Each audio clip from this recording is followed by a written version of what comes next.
पल्लवी और कुशल अभी महीने भर पहले माता पिता बने हैं। नन्हे बच्चे के आने से उसकी पूरी जिंदगी ही बदल गई। कब सुबह होती है कब रात, बच्चे के साथ इन्हें पता ही नहीं चलता। अधूरी नींद और थके शरीर को नन्हे की एक किलकारी सुकून से भर देती है। नन्हे इनका पहला बच्चा है, इसलिए कुशल की माँ और पापा आए हैं कुछ दिनों तक साथ रहने। नन्हे ने इन सभी की जिंदगी में खुशियाँ भर दी थी। ऐसे ही एक दिन जब नन्हे को उसकी दादी मालिश लगा रही थी और पास में बैठी पल्लवी इस दृश्य को निहार रही थी। कुछ सोचते हुए वो कहती है, पता है माँ जी, जब नन्हे मेरे अंदर आया तो बहुत खुशी हुई थी। पूरे 9 महीने एक एक दिन इसके आने का इंतज़ार किया मैंने और कुशल ने। इस अनोखी खुशी के साथ एक अनूठी बात हुई। नन्हे का आना मुझे अपनी माँ के और करीब ले आया। मुझे अनुभव हुआ कि सारी पीड़ा और तकलीफ़ों के बाद भी अपने बच्चे के लिए एक माँ कितनी उत्साहित होती है, मन में उल्लास भरा होता है। ऐसा ही मेरी माँ ने भी महसूस किया होगा ना, जब मैं आने वाली रही होंगी। अच्छा माँ जी, ये बताइए, कुशल के आने पर आपने भी ये अनुभव किया होगा ना?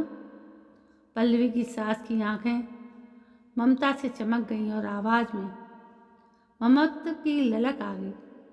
उन्होंने कहा, हाँ बेटा, उस अनुभूति को शब्दों में नहीं बताया जा सकता। कुशल का आने से हमारी ज़िंदगी ही बदल गई थी। कुशल हमारी ज़िंदगी की धुरी बन गया था, जिसके चारों ओर हमारी सारी गतिविधियाँ घूमती थी। कुशल के पापा तो काम से आने के बाद घंटों कुशल के साथ खेलते रहते थे। कहते हैं ना, एक माँ ही दूसरी माँ को समझती है, वो इसलिए ही तो कहते हैं। पल्लवी ने कहा, हाँ माँ जी, अब मुझे समझ आ रहा है कि क्यों कहते हैं कि माता पिता का किया कोई कभी चुकता नहीं कर सकता, और इसका मोल तभी पता चलता है जब व्यक्ति स्वयं माता पिता बनता है। वहीं पास में बैठे कुशल दोनों की बातें चुपचाप सुन रहे थे। थोड़ी देर में वो अपने कमरे में आ गए।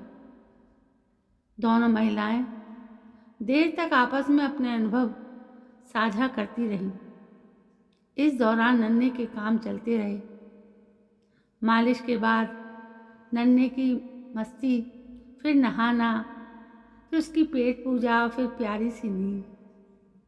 अब तक वो सो गया होगा गहरी नींद में और धीरे धीरे मुस्कुरा भी रहा होगा।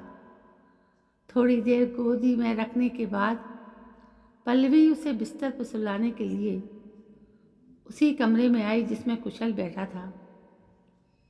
पल्लवी ने देखा कुशल कुछ सोच में खोया था। पल्लवी ने कुशल से पूछा, क्या हुआ, ऐसे क्यों बैठे हो? कुशल ने कहा, आओ बताता हूँ। मैंने तुम्हारी और माँ की बातें सुनी और उसे सुनकर मन बड़ा व्यथित हो गया। पल्लवी ने पूछा, ऐसा क्या हो गया? कुशल ने बोलना शुरू किया, मैं एक पायलट बनना चाहता था। पापा से बताया तो उन्होंने कहा, अच्छे से पढ़ और एनडीए की परीक्षा पास कर ले तो बन जाएगा। कॉमर्शियल पायलट बनाने के लायक मेरे पैसे मेरे पास नहीं हैं। मैंने बहुत मेहनत भी की, एनडीए की परीक्षा पास करी, फिर एसएसबी की उत्तीर्ण किया, किंतु पैर की कुछ खामी की वजह से मेरा मेडिकल सफल नहीं हुआ और मैं पायलट बनते बनते रह गया। मैंने पापा से फिर कॉमर्शियल पायलट की पढ़ाई के लिए कहा। पर उन्होंने फिर से मना कर दिया। मैंने इंजीनियरिंग की पढ़ाई शुरू कर दी।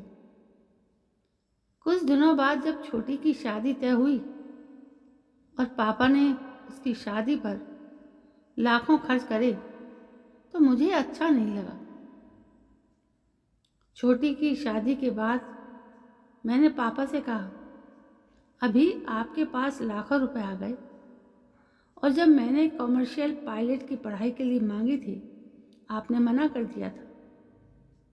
आप नहीं चाहते थे कि मैं अपनी पसंद का काम करके नाम और पैसा दोनों कमाऊं, बड़ा आदमी बनूं, और न जाने क्या क्या कहा था मैंने पापा को। इसके बाद मैंने पापा से बहुत ही कम बात की है। माँ तो माँ है, पर वो भी बहुत सोच समझ कर ही मुझसे बात करती है। वो शारीरिक कमी जिसके कारण मैंने एनडीए का मेडिकल सही नहीं हुआ था, शायद वो मेरे कॉमर्शियल पायलट की पढ़ाई की राह में भी आता। इसका एहसास मुझे आज हो रहा है। तुम दोनों कह रहे थे ना, माता पिता बनने पर ही इसके दर्द को, प्यार को महसूस किया जा सकता है। अभी मैं भी वही महसूस कर रहा हूँ। आज जैसे नन्हे के सारे काम करने में मुझे आंतरिक खुशी मिलती है, वैसे ही तो पापा ने भी निस्वार्थ भाव से मुझे पाला होगा। कितनी पीड़ा हुई होगी उस दिन उनको मेरे व्यवहार से, फिर भी मेरी हर ज़रूरत पर साथ खड़े हो जाते हैं, मेरी हर खुशी को बढ़ाने को तत्पर रहते हैं। आज मैं समझ पाता हूँ कि कॉमर्शियल पायलट की पढ़ाई कराना सच में पापा के लिए मुश्किल था। घर में 9 सदस्य थे, जिनमें 5 बच्चे और 2 बुजुर्ग शामिल थे। बच्चों की पढ़ाई और बुजुर्गों की दवाई सब अकेले पापा की आय पर ही निर्भर थे। पल्लवी बड़ी ग्लानि हो रही है अपने किए पर। बोलते बोलते कुशल रुआजा हो गया। पल्लवी ने उसे संभालते हुए कहा,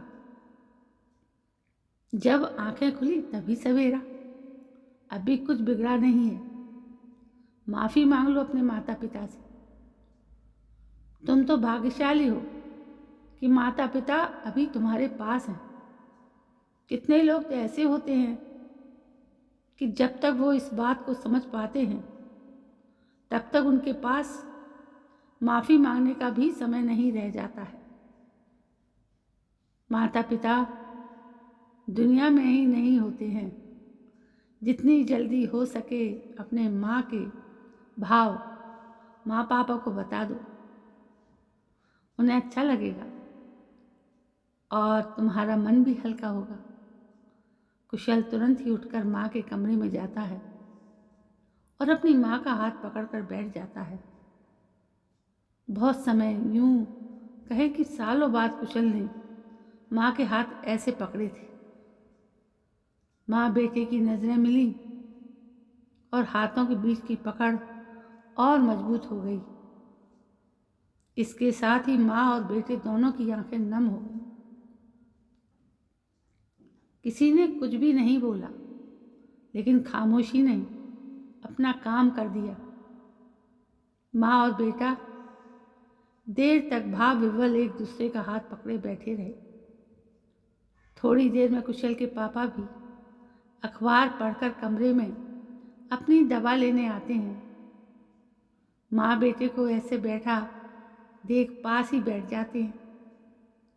कुशल को तो अपने पिता से बहुत कुछ कहना था, कितनी ही बातों की माफ़ी मांगनी थी, लेकिन उसकी आवाज़ ने साथ नहीं दिया। वो कुछ भी बोल नहीं पाया। वो अपने पिता के गोद में अपना सर रखकर कुछ कहना चाहा, पर उसके पापा ने उसे चुप करा दिया। माता पिता बरसों बाद मिले अपने बेटे को नम आंखों से निखार रहे थे और उसके हाथ कुशल के सिर को प्यार से सहला रहे थे। माता पिता और बेटे की बहती हुई भावनाओं में सारे पश्चाताप और दुख बाहर निकले जा रहे थे। पल्लवी कमरे के दरवाजे पर खड़ी इस मार्मिक दृश्य को देख सोच रही थी कि सच में माता पिता बनकर ही हम माता पिता को सही तरीके से समझ पाते हैं। काश जितने भी रिश्ते राह भटक गए हैं ऐसे ही अपनों से मिल जाएं तो कितना अच्छा है। नन्हे के आने से ना ही पल्लवी और कुशल के जीवन में खुशहाली आई है, बल्कि कुशल के माता पिता को भी अपना खोया बेटा वापस मिल गया है। तो दोस्तों, इस वीडियो के माध्यम से हमने ये ही बताने की कोशिश की है कि अपने माता पिता को कभी मत भूलना। उन्होंने जो किया है वो कोई और कर नहीं सकता। वक्त रहते उन्हें अपना लो, उन्हें यूं तड़पता हुआ मत छोड़ो, उनकी ज़रूरतों पर ध्यान दो। तो दोस्तों, कैसी लगी आपको ये कहानी? कल मैं फिर हाजिर होती हूँ आपके सामने एक नई कहानी को लेकर। तब तक के लिए जय हिंद, वंदे मातरम।